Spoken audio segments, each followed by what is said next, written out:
Boa noite. Mais de 100 milhões de processos tramitam hoje nos tribunais brasileiros. A quantidade de juízes e desembargadores, por outro lado, não acompanha a demanda e os processos se acumulam por meses e até anos. Números que colocam nossa justiça entre as mais lentas do mundo, justamente para tentar resolver esse problema, trazendo soluções mais rápidas para quem espera por uma decisão da justiça, que nasceram as práticas de mediação e arbitragem. Ambas as técnicas têm como objetivo aproximar as partes envolvidas e buscar soluções mais colaborativas, eficientes e satisfatórias para os conflitos. Quais as diferenças entre esses dois métodos? Que tipo de processos podem ser julgados por esses meios e como ter acesso a eles? São algumas questões sobre o tema que tentaremos responder a partir de agora. Para esse programa, convidamos Pedro Salgado, que é advogado e mediador, mestre em resolução de conflitos e mediação. Também está conosco Soraya Nunes, superintendente regional do CONIMA, que é o Conselho Nacional das Instituições de Mediação e Arbitragem. E completa nossa conversa Bruno Tabosa, instrutor de mediação judicial da Escola Nacional de Mediação. A gente lembra que você pode participar do programa enviando perguntas e comentários para o telefone 3423-8533, para o e-mail opiniãope@ufpe.br ou para as nossas redes sociais no Twitter, no @OpiniãoPE e na nossa página no Facebook. Olá, muito boa noite. Boa noite. Sejam muito bem-vindos. Obrigado. Eu queria começar perguntando o que é. Eu acho que muita gente nunca ouviu falar, assim, e se ouviu, ainda tem muitas dúvidas sobre o que é mediação, conciliação e arbitragem. Eu acho que Bruno, que está aqui mais perto de mim, Pedro, desculpa, pode começar a falar sobre isso. Bem, vou começar fazendo uma distinção teórica que existe via de regra entre mediação e conciliação. Acho que depois a Soraya pode desenvolver melhor a questão da arbitragem. Mas, no caso, mediação e conciliação são duas técnicas de resolução de conflitos pelo meio autocompositivo. Isso quer dizer que as partes são levadas a um acordo através desse procedimento. E a distinção principal entre a conciliação e a mediação seria o papel do conciliador e do mediador. No caso do conciliador, ele tem um papel mais interventivo. Ele, depois de conduzir o processo, ele pode sugerir às partes uma forma de resolver aquele conflito. Na mediação, você teria um papel menos impositivo, menos interventivo, no caso. Na mediação, o usual seria que as partes chegassem, elas próprias, a um consenso, sendo o mediador alguém que cuida apenas do processo e as leva ao diálogo para que cheguem que elas mesmas resolvam. Elas mesmas resolvam, exatamente. Arbitragem, Soraya, do que se trata? Bom, a arbitragem é um meio heterocompositivo, né? Como o Pedro falou, a mediação e a conciliação são formas de autocomposição onde as partes decidem o conflito. A arbitragem, por sua vez, por ser heterocompositiva, é o terceiro que vai decidir o conflito. Então, o árbitro é um terceiro escolhido pelas partes, normalmente um especialista na área do conflito, que vai decidir através de uma sentença, né? E essa sentença ela tem um valor de um título executivo judicial. Né? Então, ela tem a força de, caso não seja cumprida espontaneamente, voluntariamente pelas partes, de poder ser executada pela parte que se sentir prejudicada pelo descumprimento voluntário. Mediação e arbitragem, Bruno, são duas técnicas sempre extrajudiciais? Bom, a arbitragem está nesse prisma, né, da extrajudicialidade, mas a mediação ela pode acontecer tanto na esfera privada quanto na esfera pública, que seria a mediação judicial, né, hoje desenvolvida enquanto política pública no país e com a aderência de todos os tribunais do país, inclusive o nosso tribunal aqui em Pernambuco. A gente falou de algumas vantagens no começo do programa. É mais eficiente, mais rápido. Quais são todas essas vantagens que envolvem, principalmente essas duas técnicas, a mediação e a arbitragem?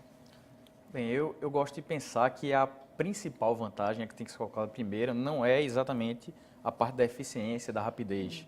Seria a questão da adequação. Certos conflitos se prestam a ser mediados, digamos assim, de uma forma muito melhor do que se prestariam a um processo judicial. Um exemplo clássico seriam os conflitos de família. Sim. Por exemplo, quando você tem uma relação de trato continuado, pessoas que vão ter que continuar convivendo de uma certa forma ou de outra. Por exemplo, um divórcio com filhos, por exemplo. se você pode inclusive deixar de ser marido e mulher, mas você ainda vai ter aquele filho. E dentro do contexto de uma ação judicial, você pode desgastar as relações de uma forma e que o futuro dessa família, enfim, tanto a relação dos dois divorciados, tanto do filho quanto cada um deles, por exemplo, ficaria extremamente desgastado. E a mediação ela tem esse viés de trazer as partes para o diálogo e para a compreensão, que impacta nas relações futuras. Seria um exemplo. Mas isso também pode ser aplicado dentro das esferas comercial, empresarial, e enfim, o campo de aplicação é bem discutível e bem heterogêneo. Nesse sentido do que o Pedro está falando, o mediador seria uma espécie de psicólogo, então? Não basicamente, mas ele tem que ter algumas habilidades para atuar como mediador. Como o Pedro falou, como ele vai facilitar o diálogo entre as partes, o mediador ele precisa ter uma habilidade comunicativa para promover uma solução mais produtiva, né? Ou seja, ele vai trabalhar o procedimento conduzindo as partes a estabelecer uma comunicação. Para isso ele precisa ouvir, ele precisa trabalhar a escuta ativa, que nós chamamos, precisa conhecer mais de comunicação e de negociação, né? Ou seja, é alguém que tem uma habilidade para atuar como mediador, não necessariamente advogado ou psicólogo. Inclusive a mediação ela é multidisciplinar, né? Ela pode ser utilizada por várias áreas do conhecimento e trazê-las para complementar o conhecimento. E atuar como mediador, qualquer pessoa pode? Pode, desde que ela tenha a capacitação, né, tenha desenvolvido o conhecimento das técnicas de mediação, ela tenha feito cursos de mediação, e é indicado também que ela tenha uma prática de mediação para já se dizer mediador. Não basta apenas ter a teoria, a gente precisa também desenvolver a prática, porque na prática nós vamos, né, aprimorando as técnicas e o conhecimento que nós absorvemos nos cursos. E o árbitro, ele tem semelhança com o mediador, Sim, Bruno? o árbitro ele precisa passar por uma formação técnica para atuar como tal. Muito embora a lei não exija que ele tenha uma formação específica em determinada área, mas é importante que ele passe pela técnica arbitral, para que ele possa desenvolver melhor o procedimento que a lei prevê, né, para a arbitragem. Ele pode ser a Soraya falou que é uma pessoa que é escolhida entre as partes com conhecimento do assunto que ele vai julgar. Pode ser um funcionário público, pode ser qualquer pessoa? Bom, desde que ela tenha a formação técnica para isso e se encontre enquadrada, não é, dentro das perspectivas da lei de arbitragem, não é? Por exemplo, que seja uma pessoa imparcial, que vai atuar com imparcialidade dentro daquele procedimento, não há nenhum impedimento nesse aspecto. Como é que essa imparcialidade? Pode falar, Soraya. Eu queria só complementar, né, o que Pedro fala. Para atuar como árbitro, normalmente o árbitro ele é escolhido por ser especialista na área do conflito, né?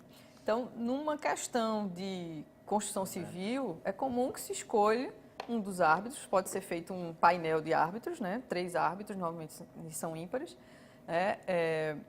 Esse árbitro ele pode ser um engenheiro, né? Ele pode se formar numa questão de construção civil, um engenheiro, um arquiteto e um advogado especialista em contratos de construção civil.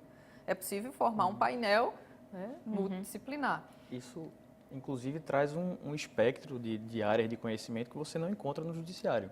É um dos diferenciais. Isso que eu estava lendo sobre o assunto, de que há muitos especialistas que falam justamente sobre isso. De que como o juiz não consegue abarcar todas essas áreas, muitas vezes existem decisões com colocações meio duvidosas, enfim, de que se desconfia de que aquele juiz não entendia muito bem da área que ele estava julgando. Isso acontece realmente com frequência? E aí a arbitragem elimina esse tipo de coisa? Exatamente. Quem escolhe a arbitragem escolhe a decisão de um especialista, né?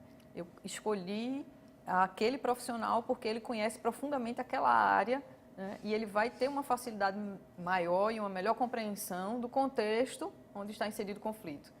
Esse é o pressuposto. Certo. Aí, no caso, esse árbitro ambas as partes envolvidas no conflito têm que concordar sobre quem vai ser esse árbitro. Sim. E esse tribunal, vamos dizer, pode acontecer aonde? Em instituições públicas, na casa de um dos interessados? Onde é que isso acontece? Esse colegiado, nós chamamos, né? para não identificá-lo, embora a lei de arbitragem fale que esse colegiado se chama tribunal arbitral, mas para não se confundir com o judiciário, né, porque o colegiado de árbitros, né, ele vai se formar para decidir aquelas questões no ambiente privado. Né. Então, as partes, elas escolhem esse árbitro, né, ele vai normalmente ser cadastrado em alguma câmara de arbitragem. Normalmente as arbitragens são institucionais, ou seja, nós colocamos antes, quando firmamos lá o nosso contrato, nós colocamos lá previamente uma cláusula, né, que dizia que os conflitos que advierem daquele contrato seriam resolvidos por arbitragem, já elegendo a Câmara de Arbitragem e nos vinculando já ao regulamento daquela Câmara, que prevê todo o procedimento de arbitragem. Tabelas de custos, tabelas de honorários, prazos, enfim, todo o procedimento daquela Câmara. E aí, nessas câmaras, nós temos os quadros, né, de árbitros em todas as especialidades para que as partes se escolham o profissional mais adequado. Mas se ela quiser também trazer um profissional de fora, também é possível? Sim, na maioria das câmaras, elas deixam aberto nos seus regulamentos que é possível escolherem outro profissional que não esteja vinculado àquela câmara. Quem pode usufruir desse tipo de serviço, vamos assim dizer? Só pessoa física, só pessoa jurídica? Como é que funciona isso? Ambas. Tanto a gente pode estender esse trabalho tanto para as pessoas jurídicas como físicas. E se pensarmos também na mediação, ela também se estende às pessoas jurídicas e físicas. Então, nós temos aí uma vasta gama de absorção social por esses procedimentos. Aí hoje, como a Soraya falou, muitas pessoas já estão incluindo nos contratos a possibilidade de possíveis conflitos serem resolvidos por câmaras arbitrais. E se não tiver no contrato essa previsão, eles podem, assim mesmo, escolher ter o conflito resolvido por esse tipo de mediação? Eles podem contratar desta forma. Eles podem criar essa cláusula a partir da vontade própria, né, e daí por diante iniciar o procedimento. Certo. Vamos supor que tem duas pessoas nos ouvindo que estão com um problema a resolver. E elas estão assistindo o programa e decidem que querem resolver uma questão delas que está na justiça comum através da mediação ou da arbitragem, no caso que couber. Quem ela procura? Ela pode procurar, como se falou aqui, ou uma câmara de arbitragem e mediação, que geralmente as câmaras tratam das duas questões, né? São a câmara de mediação e arbitragem. Ou, se ela conhecer alguém, ela pode contratar também de forma privada, completamente autônoma, que seria o que nós chamamos de ad hoc, né? Que seria quando você entra em contato direto com o mediador. Mas essa pessoa precisa ter algum tipo de inscrição nessa Câmara, precisa ser uma pessoa autorizada a fazer isso, né? Exato. Talvez o papel que as câmaras fazem, entre vários outros, lógico, é de selecionar, de dar um certificado. Nós temos nosso quadro de mediadores, mas nada impede que uma pessoa... O que vai definir se você pode ser mediador ou árbitro é a capacidade civil. Nada impede que a pessoa seja contratada fora de uma Câmara. Que capacidade civil seria essa? Seria maior, sem nenhum impedimento, maior de idade, sem impedimentos, enfim, a capacidade civil clássica do direito. Né? Certo. E aí essa decisão, ela tem valor judicial para todos os fins. Pode ser pode se recorrer dessas decisões de mediação e arbitragem? Bom, aí a gente precisa separar mediação de arbitragem. Né? O resultado da mediação é um acordo firmado entre as partes, que é um título executivo extrajudicial. Tá? Então, ele vincula as partes, mas precisa, para ter força, né, vinculante, poder ser executada, ela precisa passar pela homologação do judiciário, né, como título executivo judicial. Embora, não desmerecendo esse título extrajudicial, né, ele pode também ser executado caso haja o descumprimento dele. Né? Mas essa decisão é das partes, né, não é uma sentença. O resultado da mediação é um acordo firmado entre as partes. É diferente da arbitragem. Na arbitragem, quando a gente elege o árbitro, ele, ao final, vai proferir uma sentença, né? E essa sentença, ela é reconhecida como título executivo judicial e dela não cabe recurso. Ela é irrecorrível. Certo. Agora, vamos supor que uma pessoa faz um acordo numa sessão de mediação e depois se arrepende. Ela pode voltar atrás e dizer, não concordo mais e quero... Se ela encaminhou para o judiciário para ser homologado, né, depois de homologado e transitado julgado, que nós chamamos, não cabendo mais recurso, bom, fez coisa julgada. né? Então, até a homologação judicial, se ela resolver destratar aquele acordo que foi feito com a outra parte, ela pode convocar a outra parte e refazer aquele acordo, né? Mas, a princípio, as pessoas que buscam mediação e que decidem, há um índice de descumprimento muito pequeno dessas mediações, porque foram elas que decidiram. Então, elas têm a oportunidade de decidir as suas questões, né? O mediador não vai decidir por elas. Então, dizer que vai ser objeto de execução, uma mediação, é menos provável do que uma sentença judicial, que normalmente as pessoas se sentem... alguém perde, né? Então, alguém sai... Sim, salientando que no acordo de mediação, normalmente as pessoas abrem mão do recurso na homologação. Então, a ideia é que, naquele momento, a relação processual termine. Né? E, claro, a ideia também é que a gente não tenha um retorno para fins de execução, como foi colocado aí por Soraya. É por isso que ambos os processos são mais céleres do que a justiça comum. Essa impossibilidade, vamos dizer assim, de voltar atrás. Aí eu acho que no caso da arbitragem você disse que não se pode recorrer, e no caso da mediação é um acordo que geralmente você disse que a pessoa abre mão de recorrer do que foi acordado ali. Seria por isso que essas duas técnicas transformam o transcorrer de um processo que está sob decisão delas mais rápido e mais célere? Eu vejo, Andréa, algo mais além do que pontualmente a questão do não recorrer, né, ou do não levar isso adiante processualmente. Eu vejo que essas pessoas se empoderam a partir do momento que passam por um processo como esse, seja mediação judicial ou privada, seja arbitragem, elas se empoderam da possibilidade de resolverem seus conflitos, não é? E principalmente sem precisar necessariamente do apoio do Estado para que isso aconteça. Então, com esse empoderamento, com essa possibilidade de reconhecimento, não é, que é dada a elas próprias, a ideia é que, na verdade, esses processos não voltem, essas questões não voltem à justiça e se formem processos novos a partir delas. Então, por essa razão, é que esses processos são tão eficientes na sua prática. Eu vou pedir um minutinho a vocês, a gente precisa fazer um intervalo. A gente lembra que você pode participar do programa enviando perguntas, sugestões para o telefone 3423-8533, para o e-mail opiniãope@fpe.br e para as nossas redes sociais no Twitter, no @opiniãope, e pela nossa página no Facebook. Não saia daí que a gente volta já.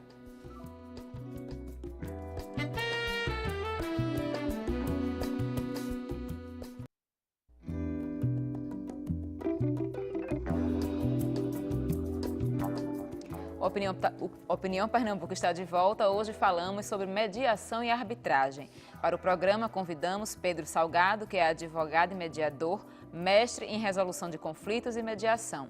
Também está conosco Soraya Nunes, que é presidente da seção... Soraya Nunes, que é presidente do CONIMA, que é o Conselho Nacional das Instituições de Mediação e Arbitragem. E completa a nossa conversa Bruno Tabosa, instrutor de mediação judicial da Escola Nacional de Mediação. A gente lembra que você pode participar do programa enviando perguntas, comentários e sugestões para o telefone 3423-8533, para o e-mail opiniãope@ufpe.br e para as nossas redes sociais no Twitter e no Facebook. Vamos falar um pouquinho de história. Onde e por que mediação e arbitragem nasceram? Com que objetivo? Qual é o berço dessas duas técnicas que hoje são utilizadas aqui no Brasil? Bem, a mediação pode-se dizer que ela existe desde sempre. Eu acho que desde que existem as relações humanas, que é passível de haver um desacordo, uma desavença que vai ser mediada. Como técnica já sistematizada, ela começou a surgir mais ou menos nos anos 70, nos Estados Unidos, que foi quando a negociação começou a ser sistematizada, e através dessa sistematização, acho que segunda metade dos anos 70, começou a se aplicar também as técnicas para a mediação. Foi uma decorrência. E isso eu estou falando desse tipo de mediação na esfera privada, mas na esfera privada e judicial também. Mas você pode ver que existe mediação, por exemplo, internacional, na esfera política, desde sempre, desde muito tempo. É bem típico. aí fica um pouco difícil você estabelecer um surgimento.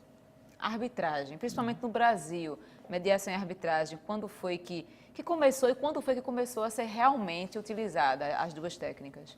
Bem, no Brasil, a mediação, né, ela vem a partir da regulamentação da Resolução 125 de 2010 do CNJ, com a mediação judicial, com o objetivo de disseminar a cultura da mediação das formas autocompositivas, a implementação de núcleos, né, de conciliação e mediação nos tribunais de justiça e nos tribunais brasileiros. Então, a partir de 2010, se passou a falar mais de mediação por conta do Estado já trazer para si, como naquele formato de tribunal multiportas, ou seja, o jurisdicionado ele vai entrar na porta que mais, né, foi interessante para ele ou for adequada para ele resolver a questão dele. A mediação privada, como o Pedro já disse, né, é utilizada pelas câmaras de mediação e arbitragem. Né? A arbitragem, por sua vez, ela foi regulamentada através da Lei 9.307 de 96, no Brasil. Super novo, né? Super nova. Como é que a gente está no uso dessas técnicas em relação a outros países? Bem,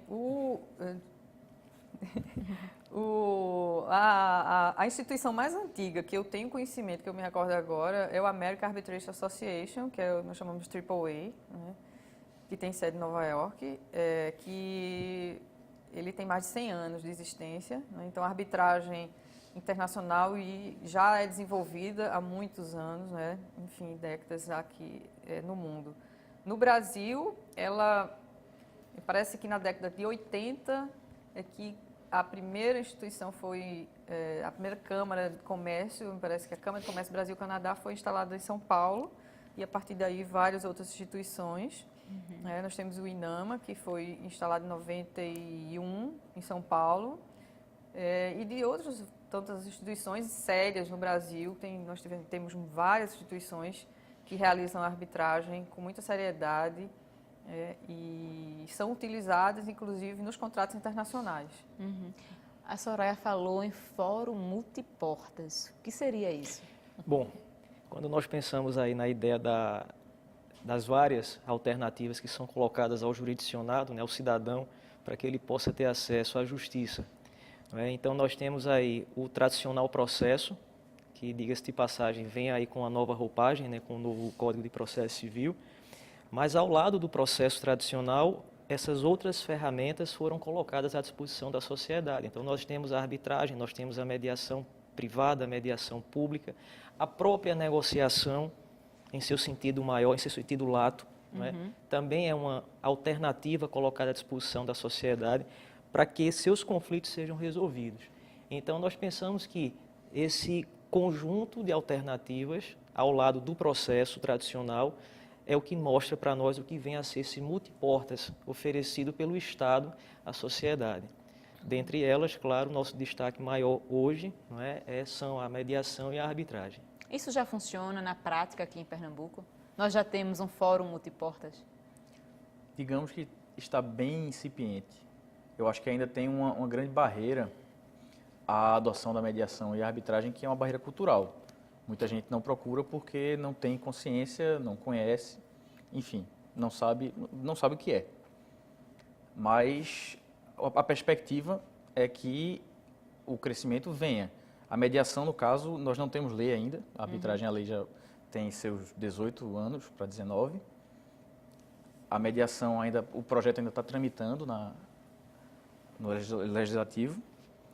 E a gente está aqui à beira da aprovação do novo Código de Processo Civil, que vai prever uma sessão prévia de mediação dentro do Judiciário para a grande maioria dos processos, pelo menos inicialmente. E isso vai trazer, obviamente, uma divulgação maior e uma própria consciência. Além disso, eu acho que tem que se trabalhar também a parte das instituições, da sociedade civil, que conscientizar as pessoas que elas têm essa opção. Tem essa opção. Quando você tem um conflito, você não precisa necessariamente entrar com um processo judicial. Você pode analisar o seu caso, pedir orientação e, de repente, de acordo com a especificidade de cada um, você pode procurar um mediador, um árbitro, ou então entrar na justiça também, é uma opção. Os custos de ambos os processos, como é que ficam? É mais barato, é mais caro que a justiça comum? Como é que se dá essa questão de pagamentos? Bem, comparando a um processo judicial, né, há um custo-benefício, né, considerável em relação também à arbitragem, né, sobretudo em relação à arbitragem. O processo arbitral, ele substitui o que nós chamamos, os processalistas, de processo de conhecimento, né? Então, desde a petição inicial até o trânsito julgado daquela sentença, que ela possa ser executada, o processo arbitral ela vai minimizar todo esse tempo. Então, se um processo judicial demora 10 a 15 anos para ser, né, executado e ser final aquela sentença para ser possível de execução, o processo arbitral ele tem uma vida mais curta, né? Então, a sentença arbitral é proferida, pode ser proferida em 90 dias, dependendo da complexidade do caso, ou pode ser proferida em 1 ano, né, a depender de cada caso e a complexidade dele. Para a arbitragem, e aí um contraponto seria as despesas, né, do processo arbitral, que não existe no processo judicial, que é o pagamento do árbitro. O árbitro ele recebe os honorários, né, das partes. Tem as custas do processo arbitral também, que é a taxa de registro, quando a parte solicita o início do processo arbitral e pede que a outra parte seja convocada, você paga uma taxa de registro na Câmara, e tem a taxa de administração, que também é pago quando é firmado o compromisso arbitral com as partes. Então, o processo arbitral tem taxa de registro, taxa de administração e honorários do árbitro, né? Na mediação, nas câmaras privadas, é recolhida a taxa de registro e os honorários do mediador. Então, essas são as despesas nas câmaras privadas. A questão do advogado, a pessoa precisa ter um advogado para que seu processo possa ser resolvido através da mediação e da arbitragem? Bom, em relação à arbitragem, eu digo que seria essencial a participação do profissional da advocacia, seria importante que ele estivesse acompanhando essas pessoas. Em relação à mediação, nós temos a possibilidade ou não do advogado participar do trabalho. Porém, nós estimulamos que esses profissionais colaborem conosco, até para que a gente possa difundir muito mais a cultura da pacificação social através desses meios alternativos. Então, na medida em que nós atraímos esse público, que mostramos a eles que eles têm condições realmente de preservarem seus honorários e de garantirem uma satisfação célere para o seu cliente, a ideia é que a gente consiga também agregados a esse trabalho. Então, o voluntário ele não é obrigado, o advogado não é obrigado a participar, não é obrigado a fazer parte do processo de mediação, mas é importante que ele se faça presente. Hoje, que tipo de processos se resolve mais em ambas as instâncias, na mediação e na arbitragem? Processos trabalhistas, processos empresariais? O que é que se costuma mais resolver em ambas as técnicas? A arbitragem ela se identifica muito com a área empresarial, que são áreas de grandes contratos, de necessidade de celeridade, porque, obviamente, se o processo demora, quanto mais ele demora, mais dinheiro se perde, enfim. Então, hoje em dia, eu diria que a arbitragem está mais desenvolvida nessa área empresarial. Até porque, por conta dos custos, e que você tem que fazer um cálculo e fazer aquilo valer a pena, no caso. E a arbitragem acaba sendo mais afeita aos contratos de maior valor e etc. Que envolve o quê? Patrimônio, exato. Enfim. A atividade empresarial como um todo, certo. Empreitadas e etc. Já a mediação, ela está com essa aplicação mais incipiente, mas eu acho que ela acaba sendo mais adequada para os conflitos de família. Embora a mediação empresarial tenha crescido bastante. Inclusive, nós tivemos um congresso agora em São Paulo de arbitragem e mediação empresarial, onde se discutia a mediação voltada também para os conflitos empresariais, como uma forma mais célere também de tratar dessas questões. Certo. Maxwell Moraes, ele pergunta: quais as brechas legais para a judicialização da arbitragem? Estas não acabariam frustrando a finalidade da arbitragem? Essas brechas existem realmente? É possível de que haja a ação anulatória da sentença arbitral. Certo. Né?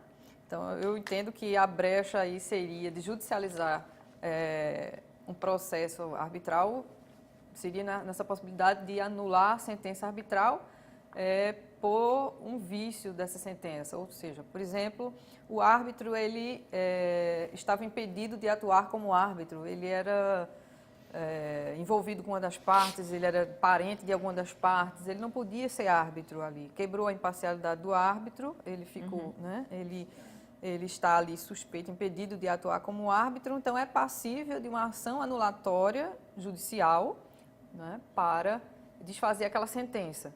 Mas interessante é que o judiciário ele pode anular a sentença pelas questões formais, mas ele não vai atingir o mérito, ou seja, a decisão daquele árbitro em si, a não ser que seja anulada, ele vai ter que ser um substituto que vai, né, proferir, mas as questões formais de anulação da sentença arbitral, ela é passível de ser analisada, de ser reformada judicialmente, mas o mérito não, ou seja, o pedido, aquela questão principal da arbitragem que está sendo objeto, né, do processo arbitral, ela não vai ser atacada no judiciário, né, dizendo assim. Né? Mas eu não acredito, respondendo aí o Maxwell, respondendo ao Maxwell, eu não acredito que isso desmotive a arbitragem. Porque uma arbitragem bem feita, ela não vai ser anulada. A questão é escolha bem o seu árbitro, né? Escolha uma câmara idônea para realizar esse procedimento, com um regulamento bem organizado, e você vai ter uma arbitragem e vai resolver efetivamente a sua questão. Processos contra entes públicos, eu processando o Estado, por exemplo, podem ser solucionados através da mediação e da arbitragem? Bom, se nós pensarmos, falarei pela mediação, eu peço que a Soraya fale sobre a parte arbitral, mas se nós pensarmos que a mediação ela vai tratar de direitos disponíveis, então, a princípio, nós pensaríamos, não é, na não atuação da mediação para o ente público. Mas já há entendimentos, já existem correntes aí que estão se massificando, trazendo, né, integrando o ente público ao trabalho da mediação, inclusive nos contratos de licitação, tanto para a parte arbitral quanto para a parte de mediação de conflito. Então, eu creio que é uma tendência que vai também se transformar em regra daqui a algum tempo. O projeto de lei de mediação, inclusive, ele traz uma seção que trata da mediação junto aos entes públicos. E a arbitragem pode ser utilizada? Na arbitragem nós temos uma limitação. Né? Nós chamamos do requisito da arbitralidade objetiva. Só aqueles conflitos, né, que versem sobre direito patrimonial disponível. Ou seja, traduzindo, vamos traduzir para o português. Né? Aqueles direitos que podem ser objeto de transação entre as partes, né? As partes possam dispor dele, né? E que tenham representação econômica. Por isso o Pedro pontuou bem em relação à questão dos contratos. Certo. Então, não há como fazer arbitragem sobre uma questão de alimentos ou guarda de filhos. Não é possível. Danos morais também não? É possível dano moral por descumprimento de um contrato, certo, entende? Mas não especificamente por uma questão que não possa ser transacionada pelas partes. De saúde, por exemplo? Um médico que fez alguma coisa que o paciente processou. Não dá para ser resolvido? Não dá para ser resolvido se ele não tinha um contrato, vamos supor que haja um contrato, uma cláusula compromissória, né, entre o médico e o paciente. Né? Ele foi contratado para realizar um serviço, né, e houve um descumprimento desse contrato. Ele não fez da forma com que foi contratada. Se ele foi descumprido aquele contrato, é possível. Certo. Né? E aí, nesse caso... A gente pode dizer que trata de coisas mais objetivas, né? Exato. Mas, nesse caso, quem você escolhe? Escolhe o médico para decidir, para dar uma sentença, porque só ele vai avaliar se realmente foi causado aquele dano. Enfim, entende? Eu estava lendo que o sigilo também é uma vantagem, eu acredito que das duas técnicas. Qual é a diferença do sigilo em relação ao processo judicial comum e o processo que tramita nas câmaras de arbitragem e mediação? Bom, a ideia do sigilo para nós, ela simboliza a garantia de que na medida em que eu empodero essas pessoas para que elas possam expor suas razões, não é? Eu estou permitindo também que situações que são de foro íntimo venham à tona. Então, na mediação, por exemplo, a regra como sigilo, ela só admite um tipo de exceção, que seria a ocorrência de algum fato delituoso durante a mediação. Então, se alguém comete algum crime de ameaça, por exemplo, ou algum crime de dano, algum dano moral, não é? As ações que envolvem a questão do crime contra a honra, então aí nós poderíamos pensar na quebra desse sigilo em nome de um interesse público maior, que seria a preservação dessa responsabilidade. Mas afora essas situações, a ideia é que realmente o sigilo seja garantido para que eu estimule essas pessoas a participarem desse trabalho. Deixa eu ver se eu entendo. Então, no processo judicial normal, esse processo está na internet, vamos supor, está ao alcance de qualquer pessoa que quiser pegá-lo, ler, enfim, seria essa a diferença. Isso, com exceção das regras que são de segredo de justiça. Certo. Não é? Com exceção, os processos normais, eles Tem estão à essa disposição. publicidade. E aí o mesmo não acontece, geralmente, como você falou, nos processos que estão na mediação e na arbitragem, não é isso? Nas câmaras privadas, as partes normalmente assinam um termo de confidencialidade. Certo. Né? E as câmaras privadas, elas não tornam públicos os atos que são praticados nos procedimentos de mediação e arbitragem. Então, aquele diário oficial onde é publicada a sentença do juiz não tem a publicação da sentença do árbitro. Ok, vou pedir mais um minutinho para vocês, para a gente fazer mais um intervalo. A gente lembra mais uma vez que você pode participar do programa enviando perguntas para o 3423-8533, para o e-mail opiniãope@fpe.br, para o nosso Twitter no @opiniãope e para a nossa página no Facebook. Não sai daí que a gente volta daqui a pouco.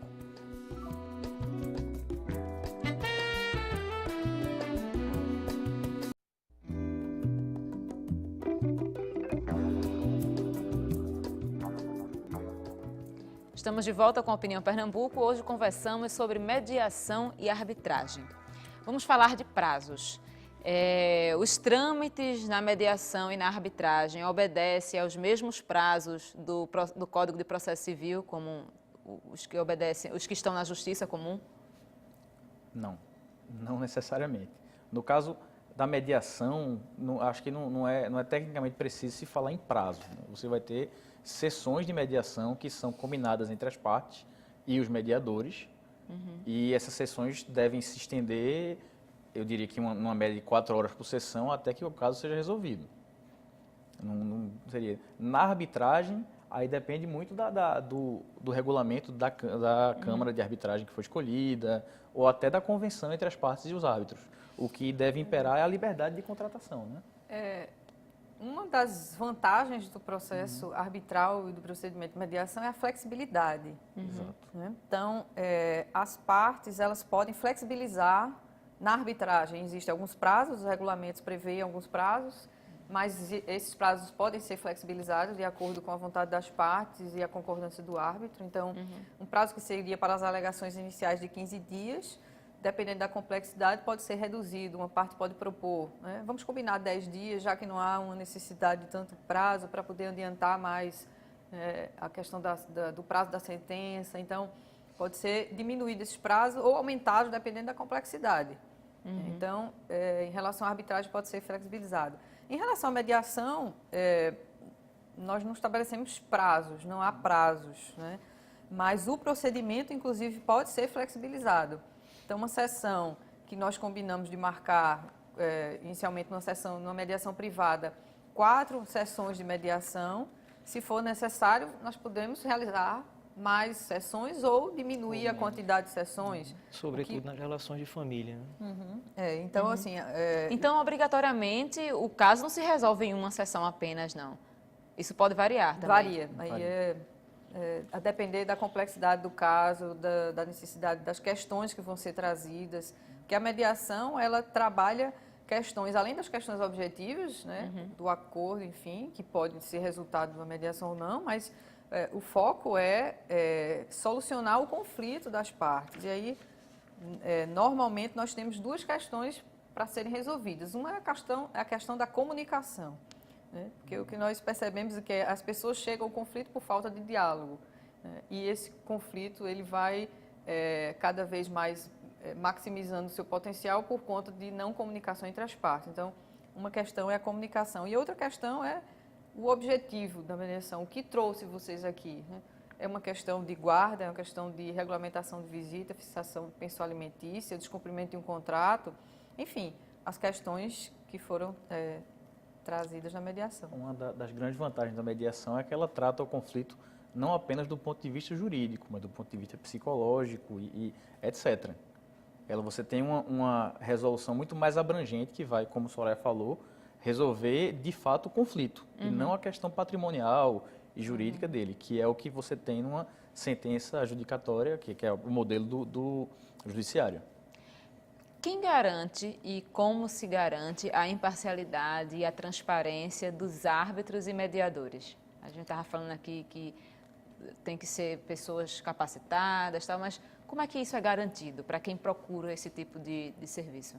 Bom, na medida em que nós nos formamos tecnicamente para atuar na área, nós assumimos essa responsabilidade, né, do ponto de vista do mediador, como mediador e como árbitro. Então, essa garantia ela é prevista em lei, inclusive, para que a gente possa desenvolver da melhor forma possível o procedimento e, ao assumirmos a prática, né, das sessões de mediação ou do procedimento arbitral, as próprias partes elas tomam consciência dessa informação.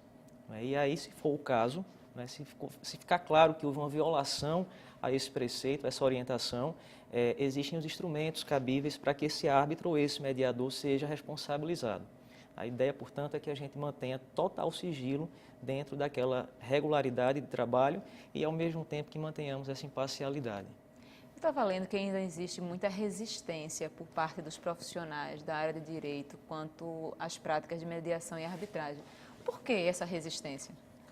Bem, eu acho que isso decorre muito de algo que está intrínseco a todo ser humano, né? Seria uma espécie de defeito de fabricação do cérebro humano, que você tem aquela resistência ao que é novo. Tem uma tendência a achar que aquilo que é familiar é mais adequado. Então, você imagina que alguém que entrou na faculdade de Direito e que, desde antes, já sabia que aquilo tinha a ver com judicialização, com briga, com esse tipo de embate, aí entra na faculdade, passa o tempo todinho só estudando, começa a estudar processo, se forma, trabalha num escritório de advocacia. Ou seja, essa visão conflituosa de embate do direito fica muito sedimentada. Então, a gente está num estágio em que essa sedimentação tem que ser tirada aos poucos, que é o que se faz quando se divulga, se fala da mediação e se propõe a prática. Mas, só acrescentando, né, Pedro? Há uma preocupação hoje, sobretudo dos advogados, né?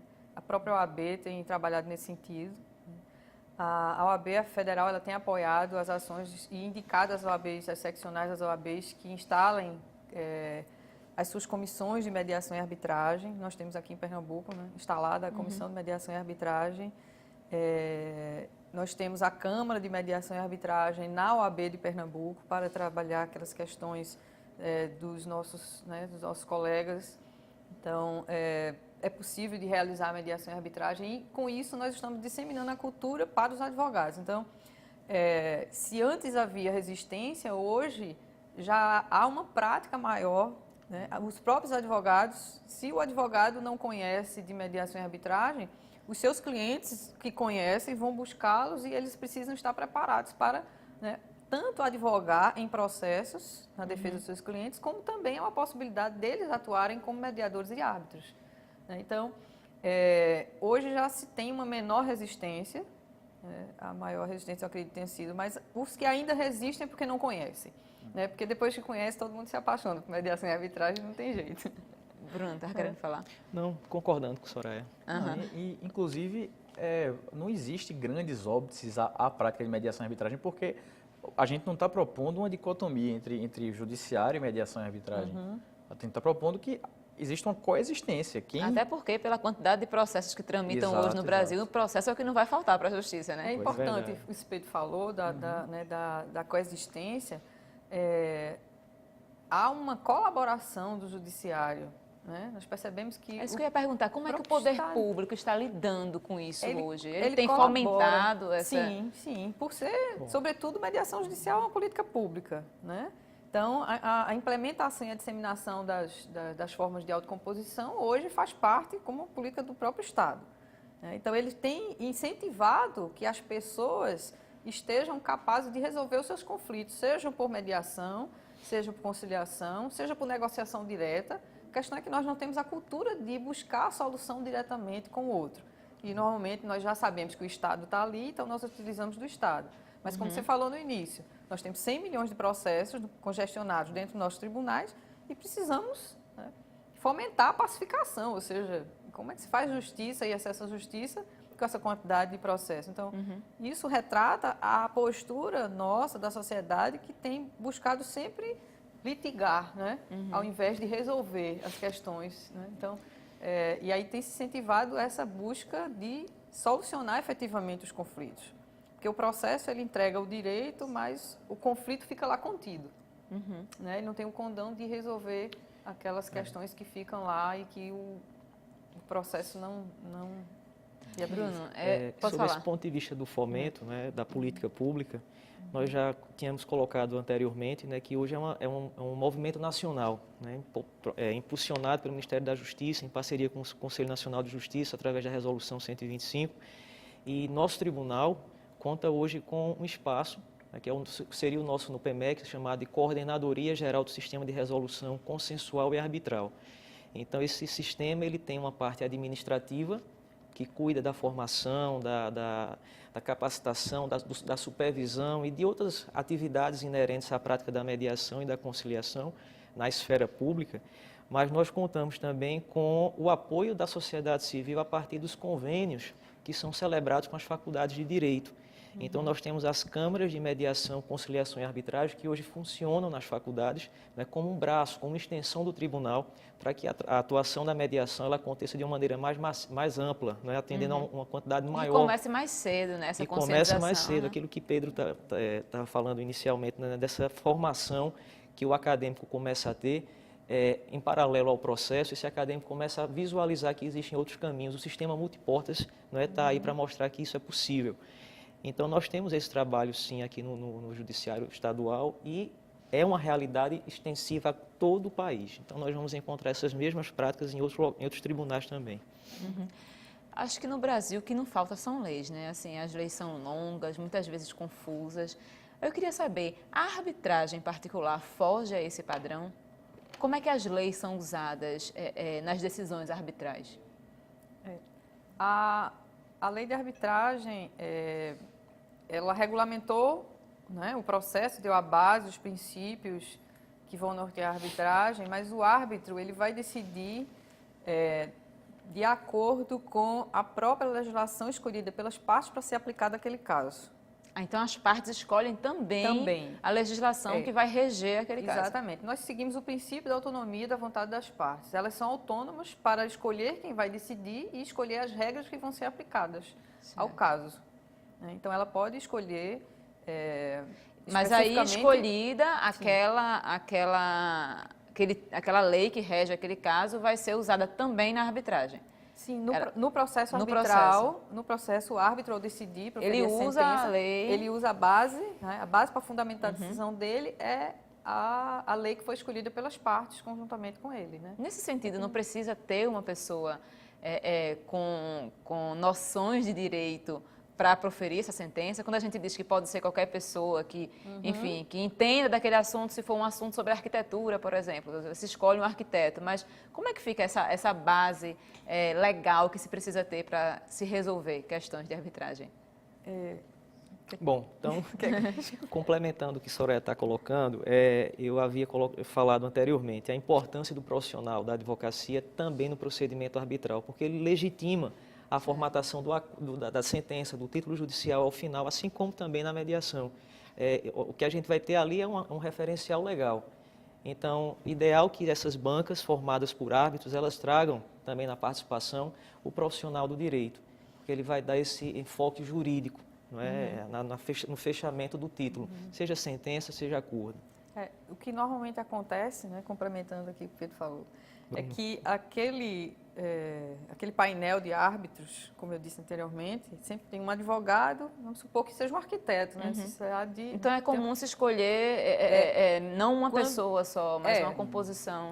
Ou você pode escolher alguém que já tem experiência em arbitragem, né?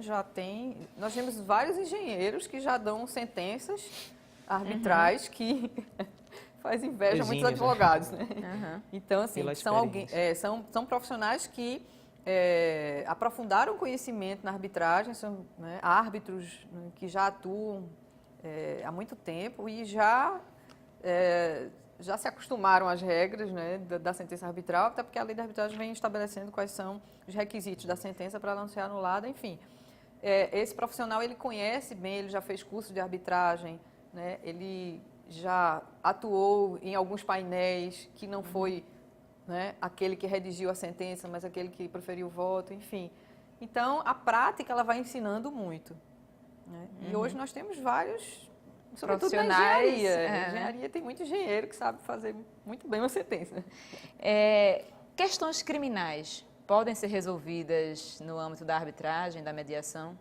Apenas na mediação, quando são questões de pequena monta, no caso, que admitem uma renúncia, transação, exato. Como assim, pequena monta? Traduzam, por favor. Crimes de menor potencial ofensivo, contravenções, né, que seriam delitos, né, considerados. Na prática, um vizinho brigou com outro e ele está acusando de ter sofrido agressão. Isso pode ser resolvido em agressão. Um homicídio, não? Não, de forma alguma.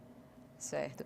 Quando eu estava falando da questão da resistência de alguns profissionais, eu estava lendo sobre o assunto e eu vi que tem muitos autores que dizem que o Estado estaria abrindo mão de uma função que é dele e isso implicaria em perda de direitos. O que é que vocês acham sobre isso? É uma questão muito emblemática que a prestação de justiça seja transferida do Estado para o particular.